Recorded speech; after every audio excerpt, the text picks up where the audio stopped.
Okay, dahan-dahan. Okay. Diba na? Tulong ko kayo, ha? Okay.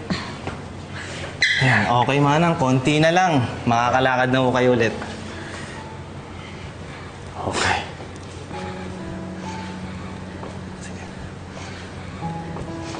Okay, mukhang malapit nang bumalik ang lakas ni Manang, Doc. Si Cindy, tama-tama birthday na rin niya eh. Oo nga po, Daddy.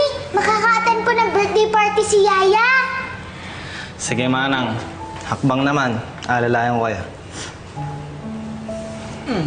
Okay na. Siguro tama na yan dahil napapagod na si Manang. Sige po, sir. Okay, balikan natin. Manang, tawag ko lang sa akin, ha?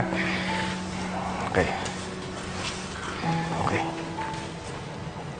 Okay, very good. Okay.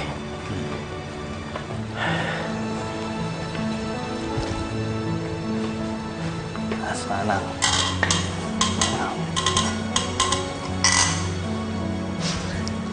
Sige po, sir. Mauna na po kami. O sige, hatid ko na kayo. Sige. Okay.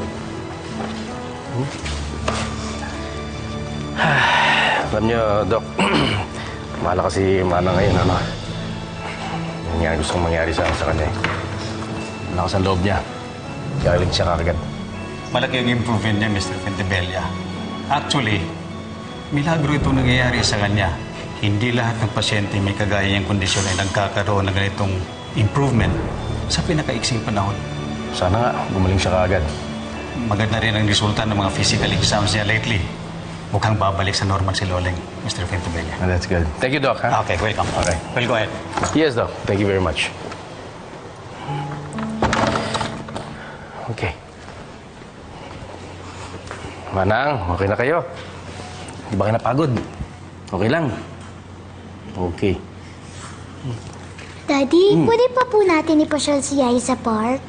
Oo naman. Yun yung balak ko eh. Yay! Yaya, narinig niyo po yan? Pwede daw po tayo pumunta sa park.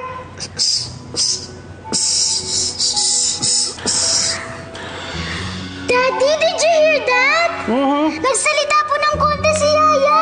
Oo nga, mukhang gumagaling na si Yaya. Sydney. Sydney, ayun na.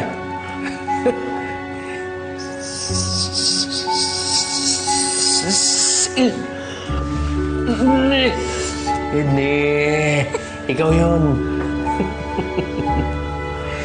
That's good. Okay.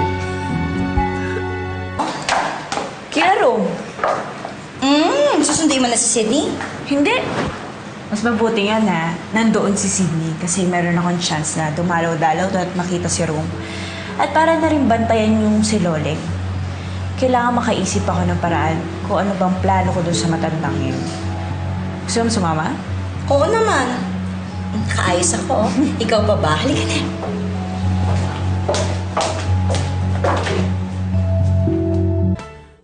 Talaga po, Mami? Papayag na po kayo na dito muna po kay Daddy? Of course, anak. Kahit miss na miss ka na namin ng tita mo, ha? At guess what? Ano pa? Papayag na rin ako na dito ka mag-celebrate ng birthday mo. Talaga po, Mami? Yes! Kita naman kasing ang saya-saya mo dito. Parang ayaw mo na nga umuwi. Hindi naman po sa ganun, Tita Geneva. Kasi po may lakad po